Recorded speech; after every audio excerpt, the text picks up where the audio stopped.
You've been speaking in the wrong octave your entire life. Every affirmation you've whispered into the mirror, every intention you've set under the new moon, every desperate prayer you've sent into the void, they've all been transmitted on a frequency that reality cannot decode. Not because you lack faith, not because you're unworthy, but because somewhere between childhood and now, you forgot the fundamental law that governs manifestation. Reality doesn't respond to meaning. It responds to resonance. Right now, in this exact moment, there's a specific vibrational signature rippling through your vocal cords that's either collapsing possibility into form or scattering your desires into entropy. Quantum physicists call it wave function collapse. Ancient Egyptians called it Heka, the generative power of sound.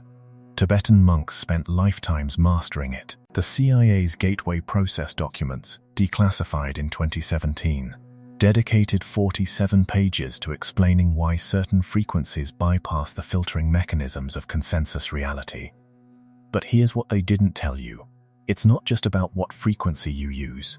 It's about the harmonic relationship between that frequency, the electromagnetic signature of your heart, and the shape of your intention. Miss any one of these three elements, and you're not creating, you're begging.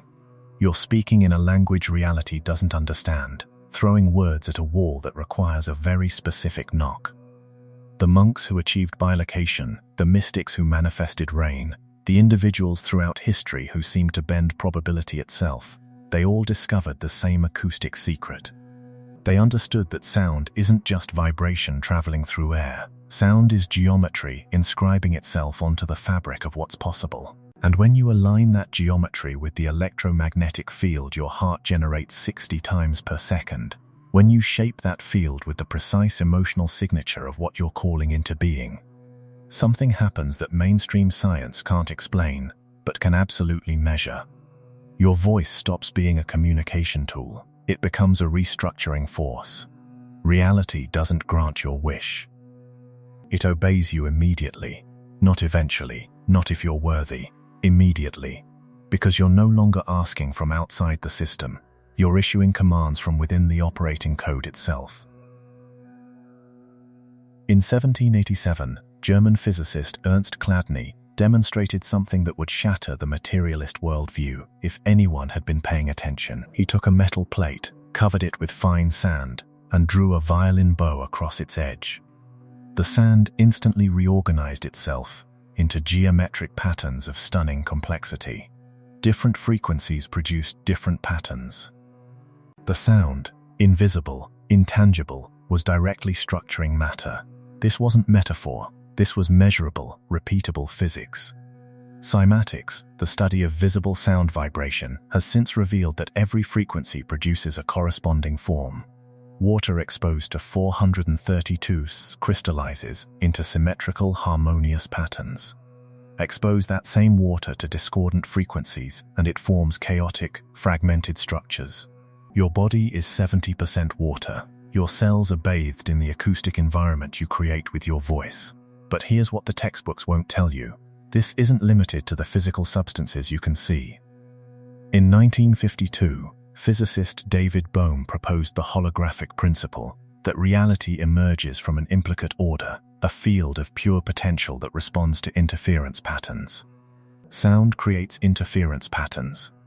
Your voice is literally interfering with the quantum field every time you speak.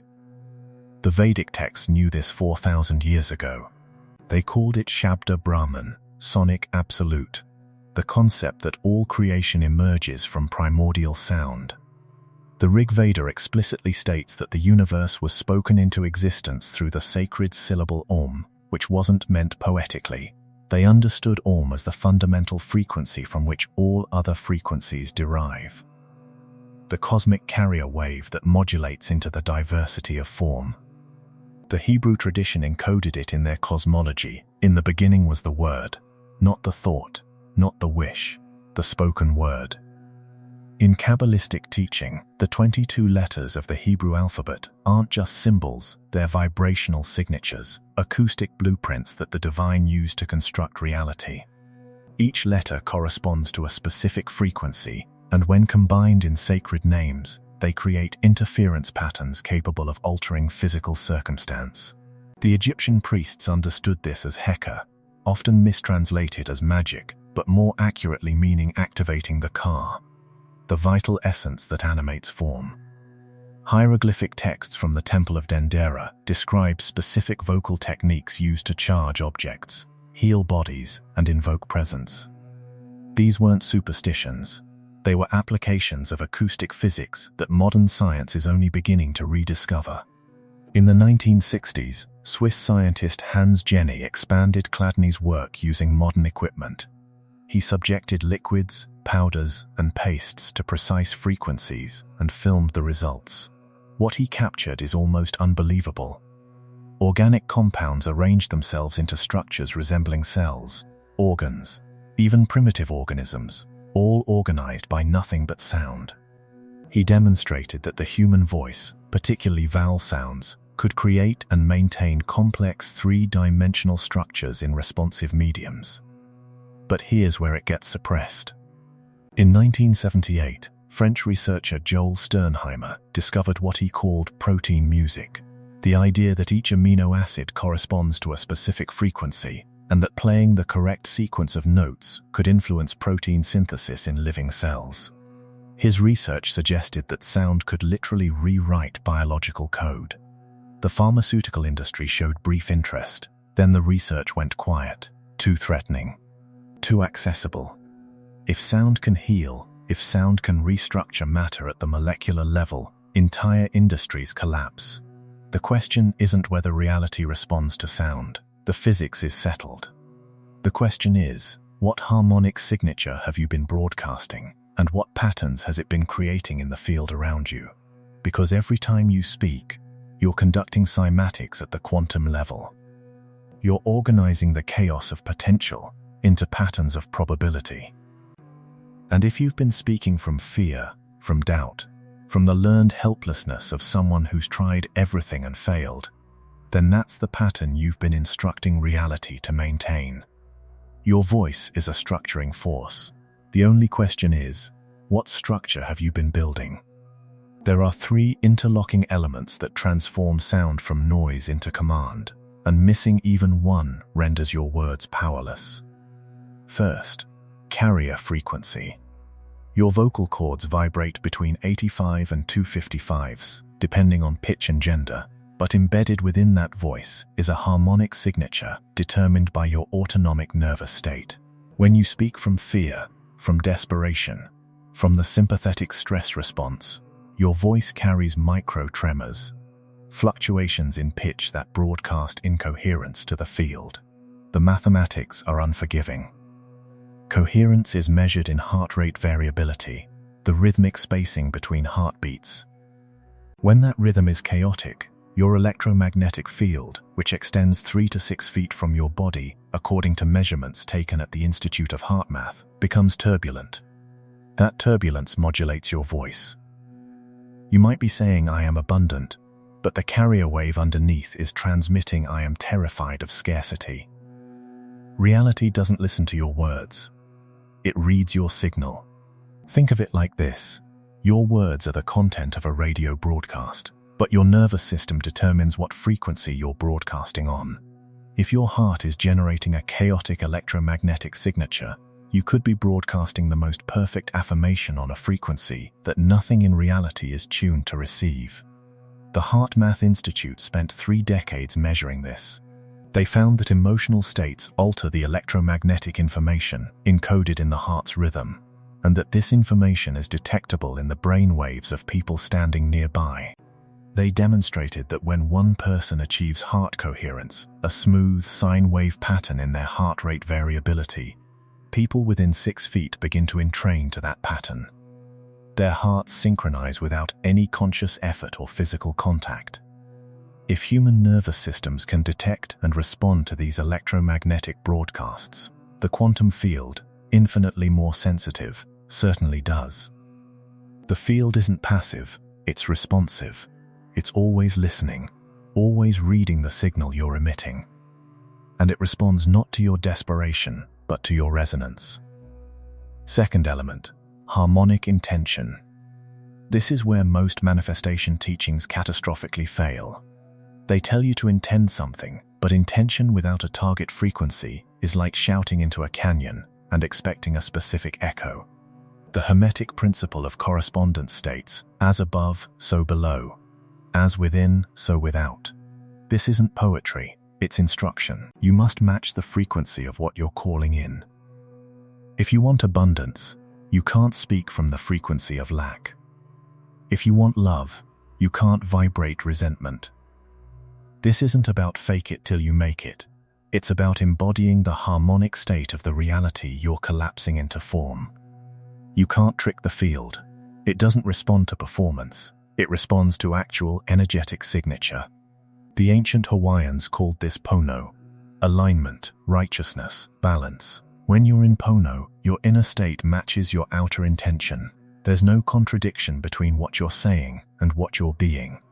The Chinese called it wu wei, effortless action that flows from inner harmony. It's not forcing. It's not straining. It's speaking from the place where what you're calling forth already exists. Here's the technical piece most people miss. Every possible reality already exists in the quantum field as a standing wave of probability. These aren't abstractions. Physicist Hugh Everett's many worlds interpretation suggests that all possible quantum states exist simultaneously in superposition. You don't create new realities. You select which probability wave you're going to collapse into manifestation. And the selection mechanism is resonance. You become the tuning fork that matches the frequency of the reality you want to experience, and that reality crystallizes around you. Not metaphorically, literally. Your electromagnetic field, when coherent and intentional, acts as a frequency template that organizing patterns in your environment must match. Third element, the shape of sound. This is the most suppressed piece of the formula. Certain phonemes, the discrete sounds that compose language, carry geometric information. The R sound, the open vowel you make in father, creates an expanding resonance in your chest cavity. It opens. The EE sound, as in C, creates a focusing resonance in your skull. It concentrates. The O sound creates a circular flow. The MM sound, with lips closed, creates an integrating vibration that your entire skeletal structure can feel. String these together in specific sequences, and you're not just speaking, you're encoding spatial coordinates into the field. This is why mantras work across languages and cultures. Om Mani Padme Hum isn't powerful because of its meaning, which translates to something like jewel in the lotus. It's powerful because of the biomechanical resonance it creates in your skull, chest, and belly. The Om starts in the back of the throat and rolls forward. The Ma closes the lips and creates pressure in the sinuses. The Ni lifts into the nasal cavity. Each syllable activates a different resonance chamber in your body, and those resonances generate standing waves, stable patterns of vibration that persist after the sound stops. Those standing waves create coherence in your biofield. They synchronize your brain hemispheres. They drop your nervous system into parasympathetic dominance. And in that state, when you speak, your words carry a different weight. They carry the weight of coherence. Russian linguist Peter Gargijev's research suggested that human DNA responds directly to language frequency. He found that certain spoken words and phrases could actually reprogram genetic expression without physically altering the genetic code. The implications were so radical that his funding disappeared and his research was marginalized. But the principle remains. Your voice isn't just making sound, it's issuing instructions to the most fundamental layers of biological and quantum organization. You've been trying to manifest with words, but reality is waiting for waveforms. It's waiting for the geometric signature of sound that matches the pattern of what you're calling into being. Her name was Marianne, 42, a hydrologist living in Tucson, studying the worst drought in 12 decades. For months she'd been measuring aquifer depletion, watching reservoirs drop to record lows, attending city council meetings where officials debated water rationing with the grim certainty of people watching a slow catastrophe unfold. One evening in late August, Driving home through the desiccated landscape, she remembered something her grandmother had told her as a child. The old woman, raised on the Hopi reservation near Second Mesa, had said that her people could call the clouds. Not metaphorically, not through weather prediction or accumulated wisdom about seasonal patterns. Actually call them. Marianne had dismissed it as folklore, the romantic mythologizing of indigenous cultures that happens when people need to believe in something larger than bureaucracy and data. But that night, desperate and exhausted from another day of measuring decline, she decided to try. She pulled her car to the side of Highway 86, stepped out into the hot wind that carried the smell of creosote and dust, and spoke. Not a prayer, not a plea, a statement. "The rain is here." She didn't shout it. She said it the way you'd state an obvious fact. The way you'd say the sun is bright while standing in daylight. But here's what she did differently. Almost instinctively, she felt the rain before she spoke. She closed her eyes and dropped into a memory of rain, a summer storm from childhood, standing in her grandmother's garden. She felt the smell of wet creosote, that sharp green scent that Arizona natives know as the smell of desert relief. She felt the cool kiss of drops on her forearms, the way they hit dust and made that first dark spatter. She heard the sound of water hitting dry earth, that gentle roar that builds as rain intensifies. She dropped into that sensory reality so completely that for 15 seconds she inhabited it. Her nervous system generated the biochemical cascade of being in rain. Her skin anticipated the temperature drop. Her breathing deepened with the relief. And then she spoke those 4 words. "The rain is here," and her voice had changed. Later, trying to describe it to her journal because she told no one else, she'd write that it felt like the words came through her, not from her. Deeper. Slower, each syllable landing in her chest before it left her mouth, like they were rising from some ancient part of her body that knew how to speak to weather. 73 hours later, an unseasonable storm system moved across the region, dropping 2 inches of rain in 3 hours. Meteorologists called it an anomaly, a convergence of atmospheric conditions that models hadn't predicted. Marianne thought so too. Coincidence? Statistical noise. She's a scientist. She doesn't believe in magic. Until she did it again.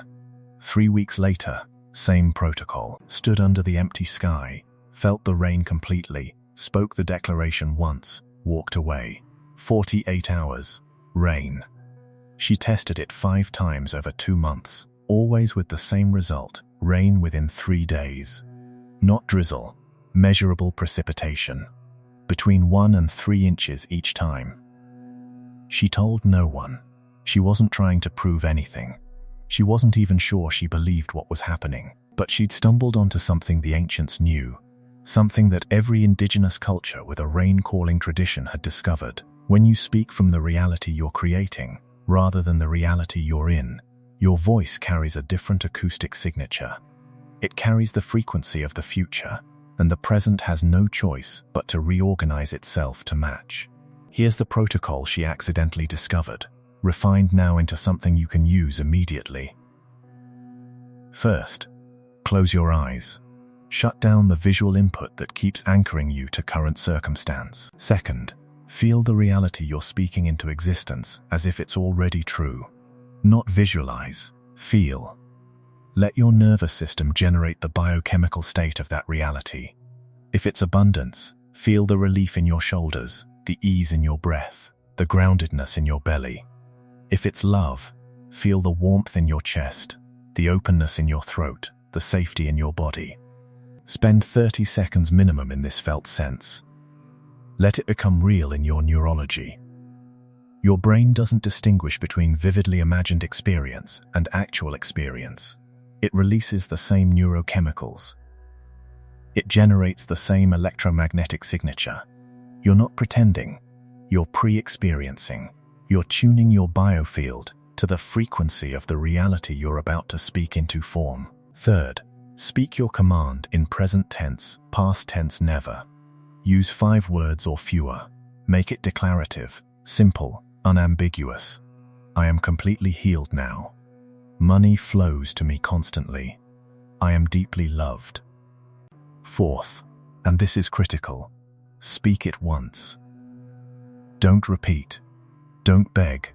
Don't negotiate. State it the way you'd state your name when someone asks. Then release it completely. The repetition is where most people sabotage themselves. Each repetition broadcasts doubt. If you truly believed the thing was done, why would you keep saying it? The universe hears the repetition as I don't actually believe this, so I'm going to keep trying. One clear command, delivered in coherence from a nervous system that's already in the frequency of the reality you're declaring, is infinitely more powerful than 1,000 desperate affirmations. Marianne stopped doing the rain experiments, not because they stopped working, but because she realized she was interfering with systems she didn't fully understand, and humility told her to step back. But she uses the protocol for everything else now. Small things, parking spaces, project funding, the right conversation at the right time, and it works with the same strange consistency. Not always, not perfectly, but far beyond what chance would allow. She described it once as learning the knock. Reality has a door, and most of us spend our lives banging on it randomly, hoping it opens. But there's a specific knock, a specific rhythm, and when you learn it, the door doesn't resist. It opens immediately. Something remarkable happens in your brain the moment you speak with sovereign certainty. fMRI studies conducted at Stanford's Neuroscience Laboratory in 2019 revealed that when subjects made declarative statements they fully believed, statements about their identity, their history, facts they knew to be unquestionably true, their brain activity showed synchronized gamma wave coherence across multiple regions. Prefrontal cortex, limbic system, and motor planning areas firing in harmony, creating what neuroscientists call whole brain integration. But when those same subjects repeated statements they doubted, affirmations they wanted to believe but didn't, claims about future outcomes they were hoping for, the scans showed fragmentation. Competing signals. Neural static. The prefrontal cortex trying to assert the claim while the amygdala flagged it as false. Your brain knows when you're lying, and it scrambles the transmission. This matters because your brain is the most sophisticated electromagnetic transmitter in your body. It generates electrical activity that, while subtle, creates measurable fields extending several inches from your skull.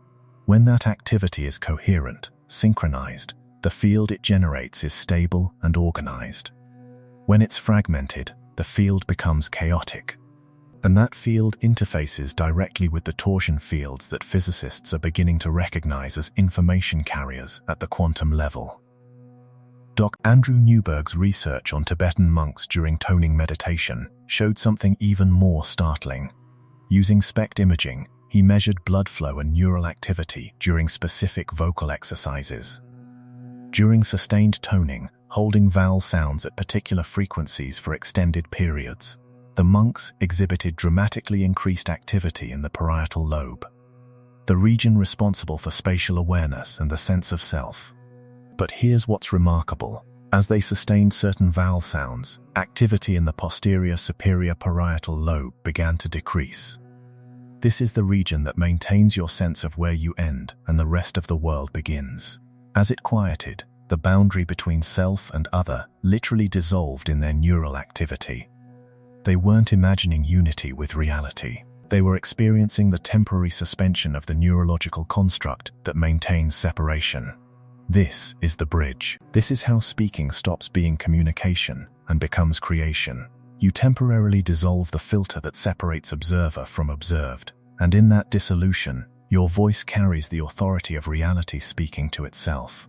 It's not you commanding the universe. It's the universe commanding itself through the instrument of your vocal cords. Ancient mystery schools understood this as theosis in Christian mysticism, or fana in Sufism, the human becoming a vehicle for divine creative power, not through moral purity or spiritual worthiness, but through acoustic and neurological alignment. The techniques varied across cultures, but the mechanism was identical. Use rhythmic vocalization to reorganize consciousness from fragmented to coherent, from separated to unified. The Hermetic axiom becomes suddenly, viscerally clear. To know, to dare, to will, to keep silent. You know the reality you're creating. You felt it in your body until it's neurologically real. You dare to speak it into being without hedging, without qualification. You will it with every cell of your body, every fiber of your electromagnetic field, aligned in coherent intention.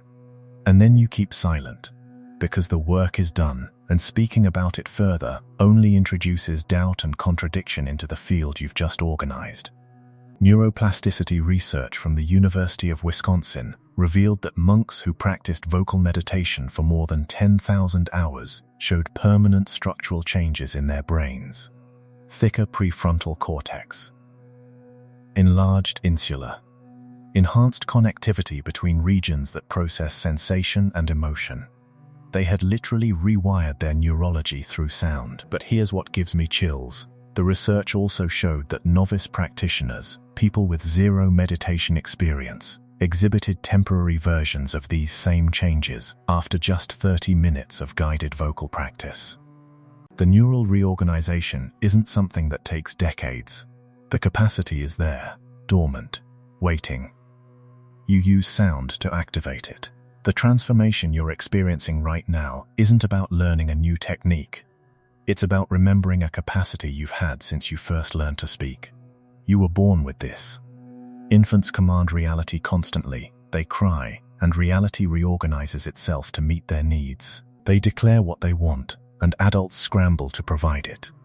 Children speak with absolute certainty about their needs, their desires, their experience, and they throw tantrums when the world doesn't comply fast enough, because they haven't yet learned that compliance is optional. Then we teach them to ask nicely, to hope, to wish, to be realistic. We train the command out of them. We train the command out of you. Every time you were told we'll see instead of yes, every time your certainty was met with that's not how the world works, you learned to speak in questions instead of declarations. You learned to broadcast doubt. You learned to be small. But the biological capacity remains. Your vagus nerve, running from your brainstem through your throat to your heart and gut, still responds to vocal vibration. Your heart's electromagnetic field still extends beyond your body, still carries information, still influences quantum probability fields in ways that mainstream physics refuses to acknowledge, but alternative researchers keep measuring. Your brain's gamma wave potential, the high-frequency synchronization that accompanies breakthrough insights and mystical experiences, still activates when you speak with coherent certainty.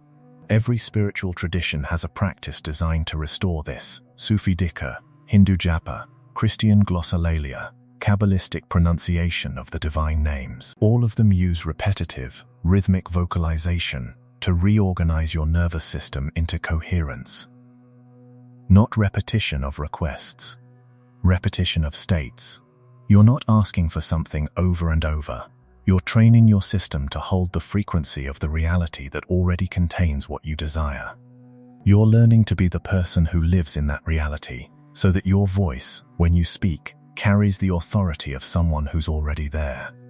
Remember that first impossible claim, that you've been speaking in the wrong octave, broadcasting on a frequency reality can't decode. You understand now that it was never about volume or pitch or the specific words you chose. It was about the harmonic relationship between your heart's electromagnetic field, your nervous system's coherence, and the quantum field's infinite responsiveness. The world hasn't changed. It's still the same probability space it was 30 minutes ago. Quantum superposition still holds infinite potential in every moment. The field still responds to observation and intention. Water still reorganizes itself into geometric patterns when exposed to sound. Your DNA still responds to specific frequencies in ways that molecular biology can't fully explain. But your relationship to it has shifted. You're no longer petitioning reality from the outside, hoping it grants your request. You're recognizing yourself as the instrument through which reality articulates new configurations of itself. This isn't arrogance, it's physics. Observation collapses wave functions. Intention directs collapse. Coherence determines whether that collapse stabilizes into manifestation or scatters back into chaos. This isn't power you acquire, it's power you stop blocking. For years, maybe decades, you've been standing in your own way, speaking from fear while asking for abundance, speaking from separation while asking for love, speaking from the identity of someone who needs reality to change, while wondering why reality keeps reflecting that same needing identity back to you. The practice is almost absurdly simple. Once a day, before your cognitive mind fully awakens, before you check your phone or step into the stream of input and reaction, you speak one command. Not a wish, not an affirmation. A declaration of what is true in the reality you're collapsing into form. 5 words or fewer. Present tense, spoken once, with every cell of your body coherent in the truth of it. Sit on the edge of your bed, close your eyes, feel the reality you're declaring. Feel it until your heart rate shifts, until your breathing deepens, until the relief or joy or peace of that reality becomes biochemically real in your body. 30 seconds minimum. Don't rush this. Your nervous system needs time to generate the carrier frequency. Then, speak your command. Out loud. Let it come from your chest, not your throat. Let it land in the room with weight. Listen to how it sounds. If it sounds like hope or pleading, reset. Feel more deeply. Speak again. When it sounds like fact, like something so obvious it barely needs saying, you've found the frequency. Then let it go. You don't check for results. You don't monitor progress. You certainly don't repeat it later that day in a moment of doubt. That command went out on a carrier wave of sovereign certainty. It entered the field as an interference pattern that reality has no choice but to organize around. Your job is done. Live your day. Take action where action is obvious. Follow intuition when it speaks. But don't grip. Don't force. Don't check the tracking number on your manifestation every hour. The seed is planted. It's germinating in the dark. Your job is to trust the process you just activated and stop interfering with it. The Hermetic texts speak of the 7 principles that govern all of reality. The principle of vibration. Nothing rests. Everything moves. Everything vibrates. The principle of correspondence. As above, so below. The principle of mentalism. The all is mind. The universe is mental. These aren't mystical abstractions, they're operational instructions. You are a vibrational being in a vibrational universe. Your internal state corresponds to your external experience. Your mind, when aligned and coherent, directs the mental substance from which reality is constructed. The ancient masters who encoded these principles weren't philosophers debating abstract concepts. They were practitioners who discovered the operating system of reality and learned to interface with it directly. The commands they spoke weren't prayers to external deities. They were precise acoustic protocols that reorganized quantum probability fields, and they worked then exactly as they work now, because the physics hasn't changed. What changed was our relationship to our own power. We externalized it. We gave it to gods, to governments, to experts, to anyone but ourselves. We learned to ask permission for our own desires, to seek validation for our own knowing, to doubt the evidence of our direct experience when it contradicted consensus. But your voice remembers. Your nervous system remembers. The cells in your body, vibrating at frequencies that orchestrate unimaginable complexity without any conscious input from you, remember how to respond to command. They've been waiting for you to remember how to issue one. Here's your mantra, the frequency your voice already knows. This isn't something you memorize and repeat mechanically. This is something you speak once, right now, out loud, and feel how it resonates differently than anything you've said today. Feel how it lands in your chest, your throat, your skull. Feel the truth of it. I am the voice of what is. I speak and reality listens. I command and form obeys. Those 3 sentences aren't hope. They're not aspiration. They're not something you're working toward becoming. They're the acoustic signature of a human being who's remembered that sound shapes matter, Frequency collapses possibility, and your voice has always been the bridge between potential and manifestation. You've had this power since you first drew breath and cried, and reality reorganized itself to respond. You never lost it. You just forgot how to use it with intention. Now you remember. The universe is waiting to hear what you have to say. Speak once. Speak clearly. Speak from the reality you're creating, not the one you're in. And watch how quickly form obeys.